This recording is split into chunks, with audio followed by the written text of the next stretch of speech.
Today I want to talk to you about determining the correct tire pressure when you change the size, type, or load rating of your tires.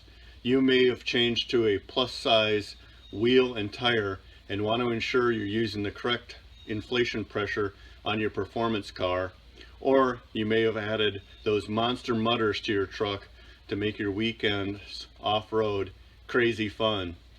Whatever the reason, if you want to ensure you have the correct tire pressure, this video is for you.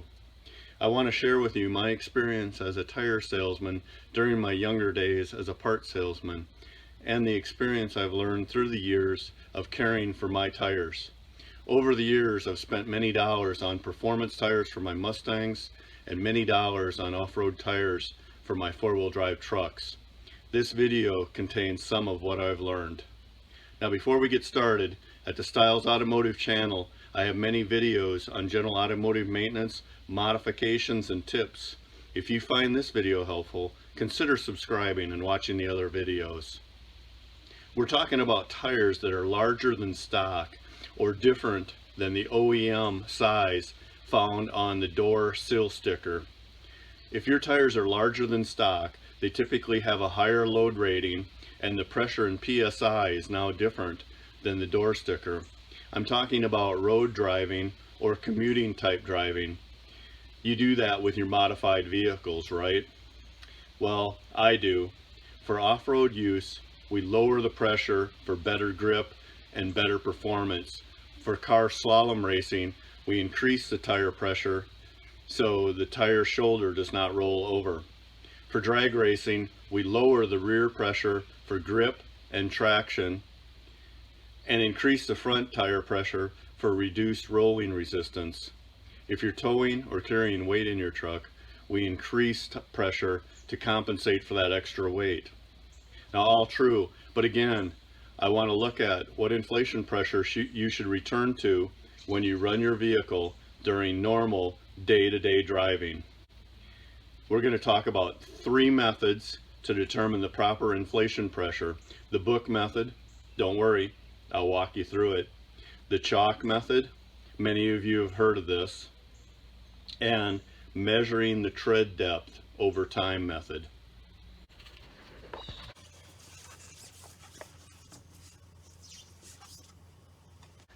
We're going to look at the case of my F-150 tire change from the stock OEM size of these Michelin LT 275/65R18s to the wheels and tires that are mounted on my truck, these BF Goodrich all-terrain KO2s size LT 325/65R18s. These all-terrain tires make my truck ride like a totally different truck. They ride and handle great. They're awesome in the snow and wet weather. They're mud and snow rated. Now, the Michelins are also mud and snow rated, but look at the difference in the tread design. Look at the difference in the size, both width and diameter. Do you think I should be running the OEM recommended tire pressure? The answer may surprise you. If you're watching this video, you're not an average car owner. You're a car enthusiast that wants to maximize the performance of your tires. Does 1 or 2 PSI make a difference?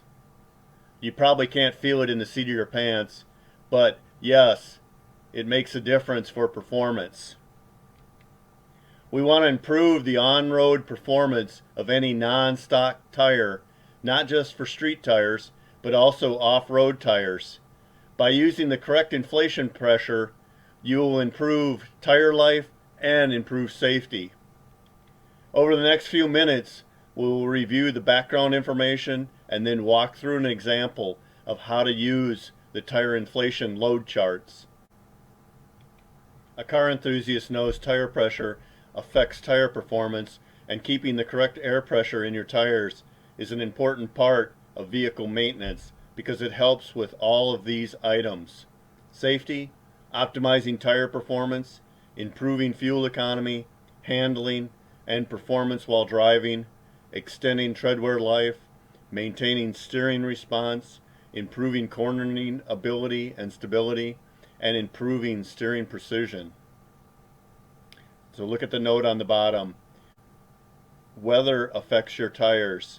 One rule to keep in mind, A 10-degree temperature difference changes the tire pressure by 1 psi. Also keep in mind, we will be working with cold tires and cold tire pressures. Driving even a few miles increases the temperature of your tire and affects pressure. This illustration shows the effects of a tire's inflation pressure to ground contact area. The illustration on the left shows the correct inflation pressure and has the maximum ground contact area. And the underinflated tire in the center illustration wears out the outside corners of the tire and not the middle. An overinflated tire, shown on the right side illustration, wears out the middle of the tire and not the outside. Just to touch on the plus size sizing briefly, plus sizing is replacing your OEM wheels with a larger diameter wheel, wider tires, and a shorter sidewall. The idea is to maintain the overall diameter of the original tire, which allows you to maintain your gearing and speedometer calibration. The illustration at the bottom shows this concept. I mentioned plus sizing here because normally a plus size tire with a shorter sidewall will have a higher load rating. What amount of weight can a tire carry? We're talking about the maximum load. Maximum load is the maximum that a tire will carry if inflated to the listed pressure. It's not the normal operating pressure. I'll say that again. Just because it's listed on the sidewall doesn't mean that's the proper inflation pressure for your tire. That is the maximum inflation pressure and the maximum load the tire will carry at that pressure. Let me read this last bullet. Load ranges are used to separate tires that share the same physical size but differ in strength due to their construction. Higher load ranges are used to identify tires that have a stronger internal construction and therefore can hold more air pressure and will carry more weight. The tire load index is an assigned number that corresponds to the maximum weight that a tire can support when properly inflated. The higher the tire's load index number, the greater its load carrying capacity. For the 14-inch passenger car tire listed here on the left side, the 96 is the load index number. The light truck tires have 2 load index ratings because light truck tires are often used on vehicles with dual rear wheels.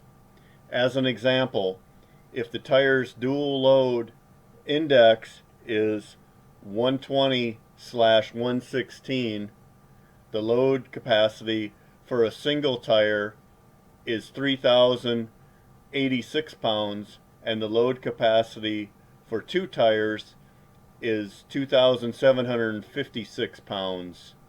The capacity for the 2 tires is lower than the single tire because if one tire fails, it ensures that the vehicle continue to carry the load.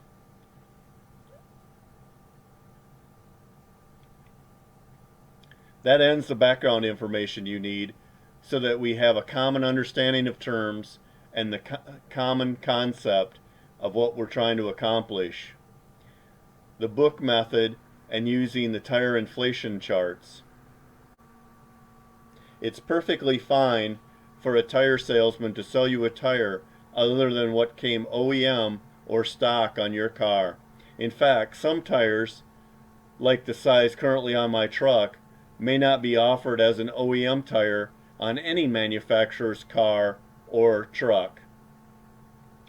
The tire salesman's training should include information that allows him to help you select tires that will both fit and be safe on your vehicle. His training should include the information that I'm going to teach you in the next few minutes. In fact, when he sells you new tires of a different size and load rating, he should do this work for you and provide you with your new inflation pressure. But 95% of tire salesmen don't know this information or don't use it. For instance, when I purchased my last set of all-terrain tires that are on my truck, the tire shop inflated my tires to the maximum inflation pressure and I rolled out the door that way. I had to determine the tire pressure myself. I recently talked to a tire salesman in the local area looking for some of the load charts that we're going to be talking about. He stated that he's been a tire salesman for 26 years. At least that's what I think he said, 26 years. I asked him about changing tire sizes and the load charts. He stated you go by the tire pressure that's on the door sticker. It doesn't matter the tire size. Well, I know that'll get you close, it'll get you in the ballpark, but that's not what we're trying to accomplish here today. We're trying to figure the exact tire pressure that we want to run on with our tires. So then I asked him about load charts, and he hadn't heard about them even after 26 years. I'm going to look at two examples in detail, but before I do, let's go over the steps for using the tire load charts method to determine the tire inflation pressure for non-stock size tires. Step 1, use the label or placard on the driver's door or driver's door sill. Some older cars have the label on the glove compartment door. These labels are the place to find the tire size, load index, and recommended air pressure for the original equipment tire. There are times when you wouldn't use this information. For instance, when you've added a lot of equipment to your vehicle and increased the vehicle weight greatly. You may have to determine the vehicle weight yourself, then determine the proper tire loading and pressure based on that new vehicle weight. And we're not going to do that here. Step 2, select the correct inflation table and find the load capacity of the original equipment tires. I'll show you how to find the tables and then look up the load capacity on those tables. Step 3, find the load index for the replacement tire that you have selected. Step 4, use the proper inflation table that corresponds to the replacement tire load range, and then do the following 3 steps. Find the replacement tire's load index line, move across that row until you find the load that is equivalent to or greater than the original equipment load, and then finally find the recommended air pressure at the top of that column. It's really not too bad. You'll understand as we walk through a couple times using an example each time. Step 1, use the vehicle sticker or placard to determine the information we need. These labels have a lot of good information on them, including the gross axle weight rating, the original equipment tire size, the original equipment wheel size, the recommended inflation pressure, which often is different front and rear. In the case of this sticker, it's the same both front and rear. It's 40 psi. Notice the front information on the left and the rear information on the right. We can also find the original equipment tire information on the tires. On the left is my original equipment spare. In the middle are the tires that came on the truck when I purchased the truck used, and then my current tires are on the right. You have to go online to find the tire inflation charts. Here I list 2 websites that you can use to find the charts. The link at the top is a collection of load tables from the Rubber Manufacturers Association. This is what the cover looks like in the illustration on the right. The Bridgestone / Firestone replacement tire selection manual includes the charts that we need. This manual can be found at the link at the top. This is a technical bulletin number P-06-01 that was published in August of 2006. This manual has a lot of other good tire information in it, and let's spend just a minute and look at it. I'm going to page through this manual rather quickly. You can go get it yourself and review this information. Like I said, there's a lot of good tire information in here, but I want to move to the first appendix and show you this replacement tire selection worksheet. This is exactly what we're working on. and exactly what your tire salesman should do for you, but nonetheless, we're going to work on it, and this is exactly the information we want to determine.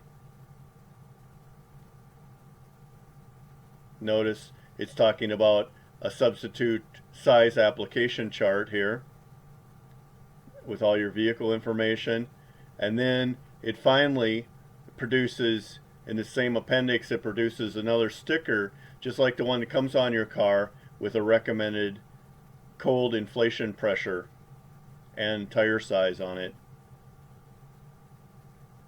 So if we keep going, we get to the load and inflation tables, and you notice in the upper left hand corner it's talking about rim diameter, so, and then the series, so you find your wheel size, wheel diameter, and then the series of the tire you want to look for, and then after that, that's all the passenger car tires, and then gets into the LT tires, the light truck tires.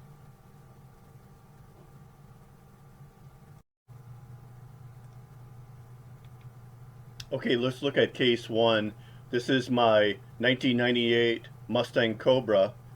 If we look at the sticker that goes on the glove compartment, we see that the OEM size tire is a 245/75 ZR17 with a 95 load index, and it's recommending both 30 psi in the front and rear, and that equates to 1,380 pounds at 30 psi. Let me show you how I determine that in just a minute. We're going to swap that OEM size wheel and tire with a Cobra R wheel that's an inch wider and a 275/40 ZR17 with a 98 load rating. So if we go back to that Bridgestone Firestone replacement tire selection manual and we look at the 17-inch diameter wheels, I've pulled up a chart for the 40 series tires, the 40 series, and then we're going to overlay it here with the 45 series so that you can see the contrast between one tire and another. So if we start out looking at the stock size tire, a 245/45/17, and in the 95 load rating, and at 30 psi, the column 30 psi column, you can see how I determined the 1,380 pounds for the OE size tire. And for the tire that I want to put on it, or I have put on it in the past, the 275/40/17 in this line, this row, and the 98 load index gives us this spread between 1,371 and 1,403 pounds. So then we're in between that, so we're going to go up to the 1403, and that's going to give us 27 psi is our starting point of where we should be for the inflation pressure of that new tire. Really not too hard. Pretty simple methodology on how to do this. We're going to look at a harder case though, because I know if I just stopped here and showed you this simple case that I would have a lot of questions. So now I'm going to show you a harder case, because there can be some question of what charts to use and some question of the proper inflation pressure. So I'm going to show you my LT truck tire, and that's case 2, my F-150 and light truck tire that we talked about earlier. Now for the light truck tire, I've gone to a different manual. I've gone to the Rubber Manufacturers Association replacement guidelines for passenger and light truck tires, and this is a similar chart to what we were just looking at from the Bridgestone and Firestone manual, and this is the 65 series tire, and we're going to look at my first tire. The stock size is a 275/65 R18, and if we go to a single, I don't run duals, I have single wheels in the rear of my truck, so we're going to look at the single line, and I highlighted that, and we're going to look at 40 psi. That's the recommended tire pressure And if you go down that column, you can see 2,130 pounds is the load carrying capacity of that OE tire. So that's the load in pounds of that OE tire. Now if we look at my replacement tire size, now my truck has a 2-inch lift on the front, 2-inch lift on the back, so these 325/65 R18s fit on it nicely. They just barely rub in the front. There's one place I had to fix in the front for the plastic, but they fit very well on my truck with a 2-inch lift. And we're going to look at that tire size. If we go into single tire and we go down and we look at 40 psi, that gives us 2,715 pounds. So that is too high of a pressure. So we're going to keep working, keep going. So if we go down in pressure, if we go to the 35 psi and look at that column, we have 2,535 pounds, which is still higher than the 2130. So that would tell us, that would lead us to believe that 35 psi is too high. So if you look at my note on the bottom, if you take that 2,535 pounds and divide it by 35 psi, we can get 72.4 pounds per psi. So then we can try to figure out what our recommended tire inflation pressure would be. And for 2,130 pounds divided by that 72.4 pounds per psi would give us 29.4 pounds. And I know that number is very low, so that's unreasonably low. So we have to be really careful if we try to do the math like this. I know from experience that I need to run somewhere between 35 and 40 psi in my tires, probably closer to 40. Probably I normally run about 39 psi. Where does that lead us? This number is very low. That tells us if 29.4 is low, or we could say 30 psi is low, how can we determine the correct air pressure? Just like the big three did, we'll do it with testing.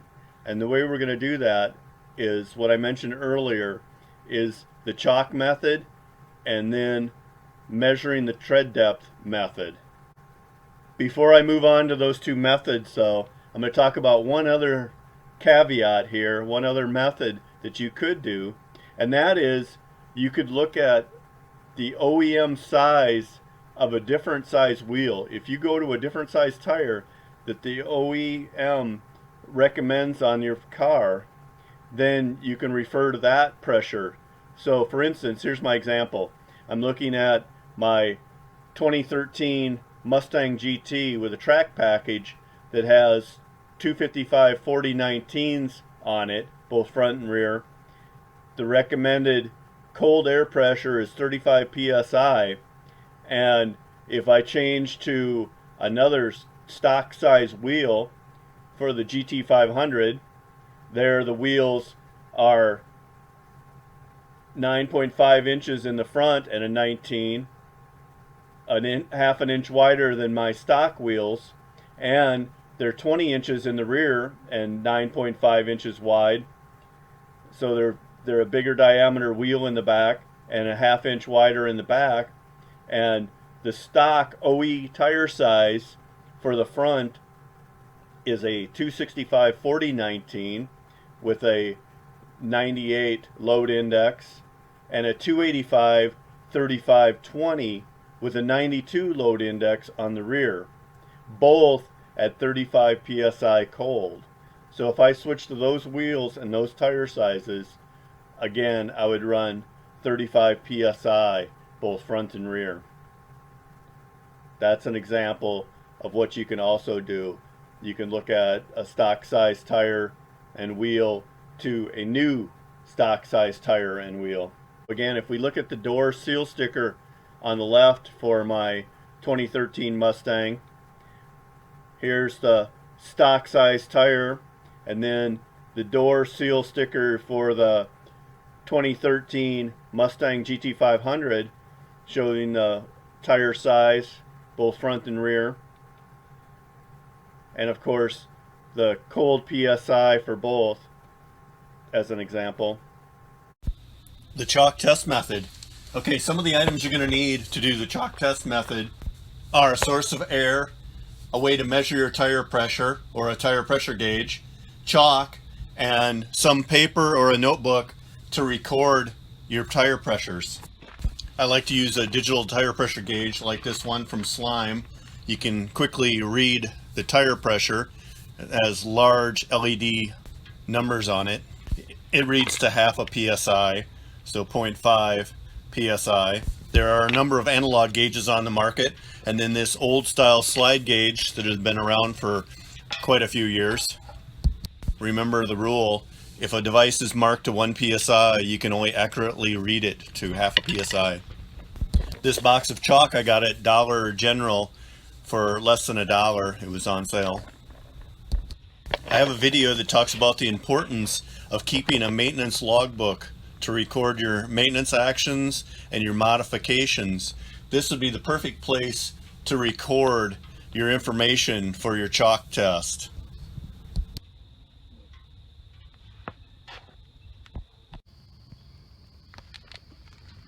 And you need a suitable location to conduct your test. Here I'm using a brand new road. It's still blocked off under construction, but the construction is complete, so it needs to be dry and dirt free. A parking lot would be a good place to conduct a test.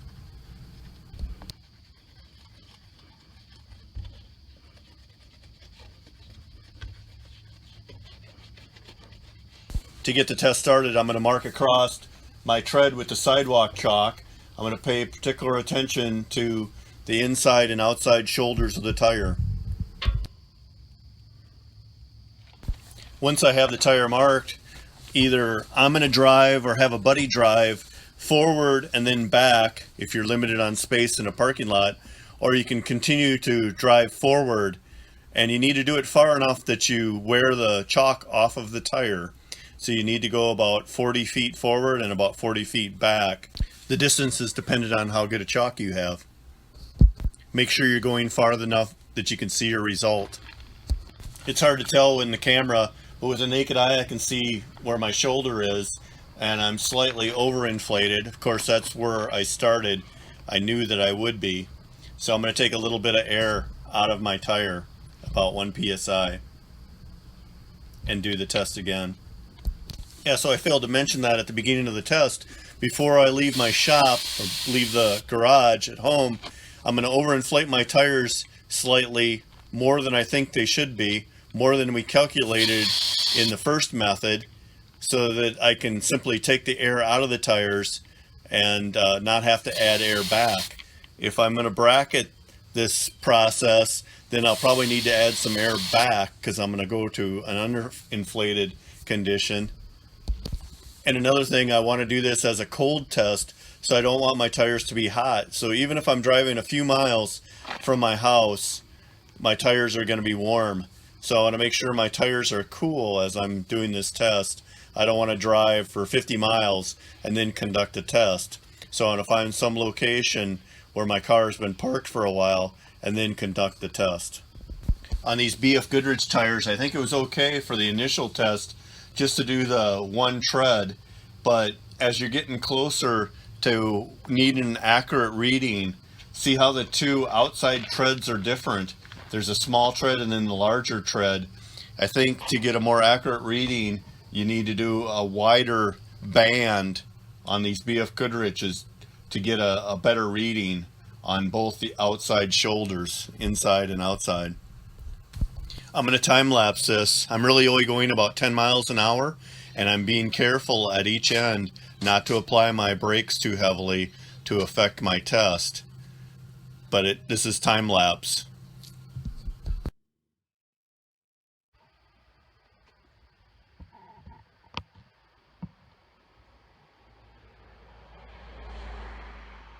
You can see here I'm still just a little bit overinflated by the amount of chalk that's on the shoulder.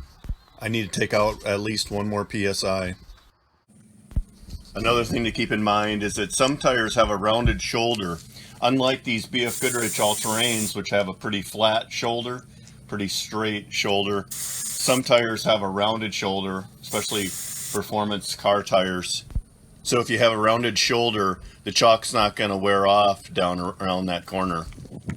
Make sure you're doing this test on both the front and rear tires, because even though your door sticker may say the same tire pressure for front and rear, you want to verify that. And you could do all 4 tires at one time. I may not have said it earlier, but I'm demonstrating it. Make sure you're driving in a straight line, not around a curve.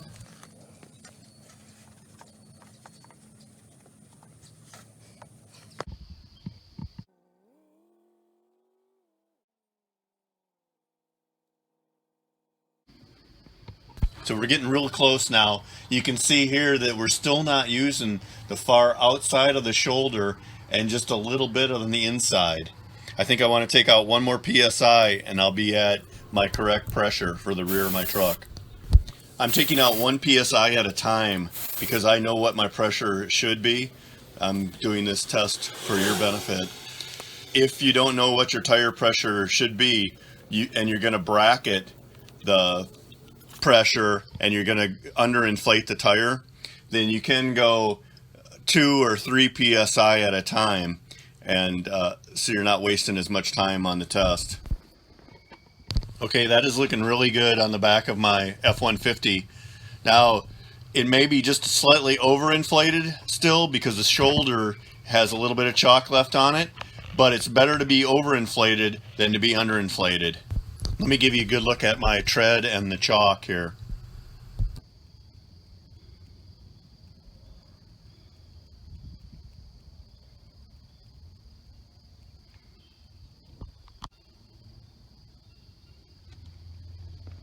I didn't show it, but I also did a quick chalk test on the front while I was doing the back. As I talk in general, I'll give you a look at what my tread looks like here on the front tire. Really nice treadwear for these BF Goodrich all-terrains, especially when you consider it's on a 4-wheel drive F-150 truck, and I drive 80 miles an hour on the interstate periodically and do a lot of gravel road driving. The chalk test takes you within 1 or 2 PSI of where your tire inflation pressure should be. I like to get a little closer so I know exactly where my tire should be, generally within half a PSI, which is about as accurate as you can measure with the pressure gauges that I showed you earlier. And to determine your pressure within half a PSI, you must monitor the tire over time as you use them. Once you do know your inflation pressure, you need to check your tire pressure regularly, and a lot of people don't check their tire pressure regularly because they're just traveling from A to B. But as a car enthusiast, you should be checking your tire pressure regularly, which means at least once a month or more often. With that said, it leads me into the next method. Method 3, the measure tread depth method. Now this method you could do over the lifetime of the tire if you choose to, or periodically over the lifetime of the tire. But I recommend you do it over the first few thousand miles at least to help determine if you're getting uneven tread wear. This method simply uses a tool to measure the tread depth in several places on the tire to see if you're getting uneven wear in the center or outside edges of the tire. I recommend that you measure the tread depth in 3 different places around the diameter of the tire. To measure tread depth, you're going to use a tool, and you could use a digital caliper like I'm showing here, or an old-fashioned dial caliper, but there's also an inexpensive tire gauge that I'm going to show you in just a minute. I show you a digital caliper because you may already have a digital caliper for some of your other automotive work, but I caution you, don't try to be too accurate, don't try to be too precise when measuring your tires. It could probably drive you crazy.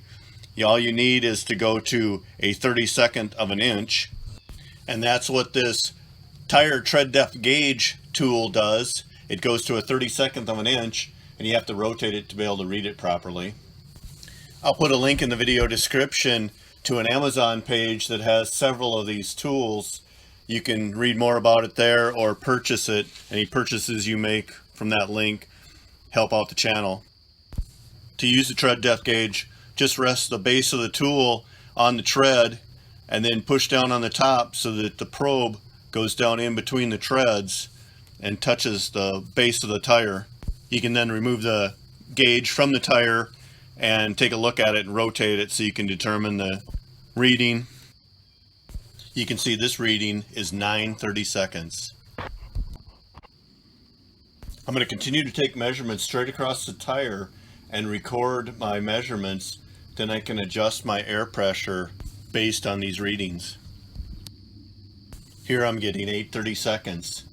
9/32 is too much, and 7/32 it's being covered up. Yep, 8/32.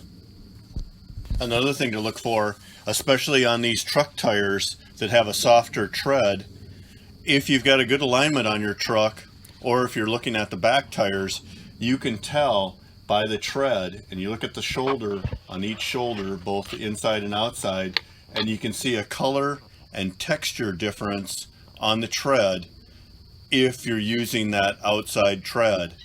Let me see if I can show it to you here in the video. I need to run about 39 psi in my tires, but for the sake of this video, I overinflated my tires to about 43 psi so that I could show you this shoulder. And I know it's really hard to see, especially if you're on a cell phone, but if you're on a big screen TV, I believe you can see the color change here. Let me point out the line.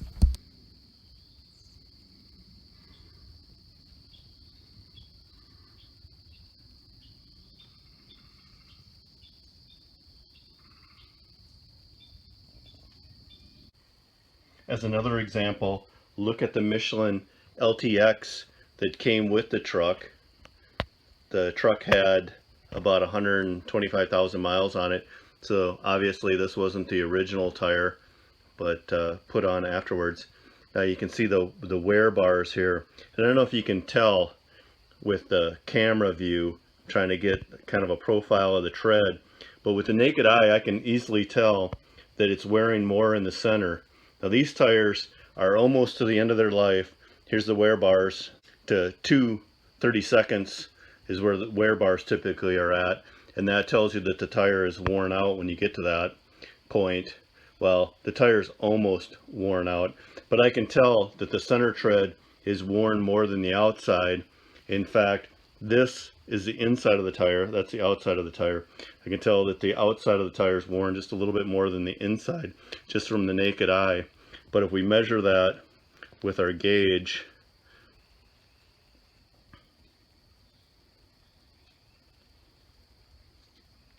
I don't know if my autofocus will work, but I read about 5/32 of an inch at the point that I measured. So what you want to do is make sure you be consistent and have a consistent profile across the tire. So like I want to start in the center of this tread and measure it there and push down and then measure it. So at that point I'm seeing 4, turn it a little bit, not quite 5. See the line on 5 on the outside, and then measure it on the inside. I may not have been consistent. I'm not sure which tread I was at, but it's helpful to mark it. Be consistent and go across the tire. So there I'm at, like I said originally, about 4/32 of an inch on the center here. But I can kind of see that with the naked eye. Another thing that I pointed out earlier is a lot of times you can see that it's wearing on the shoulders here, or that it's consistently wearing. If you've gone on new pavement especially, you know, here I've left the tire dirty, so you can see the dirt down here in the tread of the tire. and then the outside of the tire and the tread will be clean, and you'll be able to see how far it's wearing onto the shoulder here.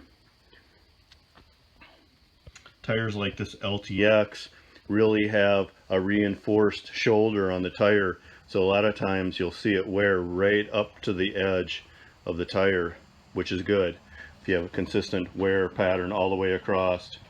So I'm pretty happy with these tires. They got pretty happy with my alignment, pretty happy with these tires and the way they've worn, pretty happy with keeping the correct inflation pressure on these tires for the lifetime of their tires. They might have been just a little bit overinflated over their life, or at least the last part of their life. I know I'm going to get a number of questions, so let me talk about it here. Why not use a thermometer or an infrared non-contact temperature probe and determine the temperature profile of a tire? Well, I think this type of measurement is best used on a closed track, a race track, rather than for the street. True, you can do it for the street. You certainly could do this method, but the reason I don't cover it here is because you need to do your normal driving and then be able to pull over in some safe location and take the measurements. For instance, if you're on the interstate doing normal interstate driving and you can pull over at a wayside rest or some other pull-off, sure, you could do this method. It's done a lot like the other methods. You just take a temperature across the tread profile of the tire, and the hotter sections of the tire are doing the most work. So those are the ones that are coming into contact with the ground harder or with more load. If the inside of the tire is hotter, you're overinflated, and if the outside of the tire is hotter, then you're underinflated. So if you think you can do this method, go for it. It's an accurate method. You've invested time and money into your new tires. You've invested your time to do the research to figure out the tire that you wanted to put on your new car or truck. You've invested your time in watching this video. Now I'm recommending that you invest your time in doing all three of these methods. The performance of your car or light truck depend on the performance of your tires. The performance of your tires depends on the proper inflation pressure. Invest the time in determining your proper inflation pressure and invest the time in keeping your tires inflated. Before I conclude, let me leave you with a little bit of tire humor. Why is it that when you get a flat, the tire always goes flat on the bottom? Now, if the tire went flat on the top, you probably wouldn't have to change it, but all the time, tires go flat on the bottom, and every time you have to change it. Well, that concludes the video. I hope that you found it useful, and if you did, let me know in the comments, and please subscribe.